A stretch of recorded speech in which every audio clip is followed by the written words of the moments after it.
Here's how to add friends on Rockstar Social Club so you can play together in GTA Online or Red Dead Online.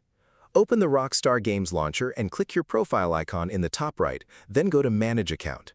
This will open rockstargames.com in your browser. Console players can go directly there without the launcher. Click your profile picture again on the website and select Friends, then My Friends.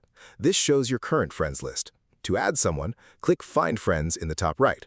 You have three methods: import from a connected platform like PlayStation Network or Xbox, invite by email, or search by Rockstar username.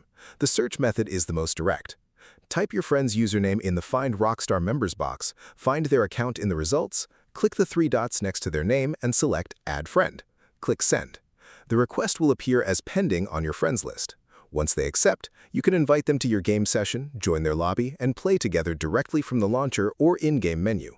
If this helped you out, hit that subscribe button for more straight-to-the-point tutorials on step-by-click.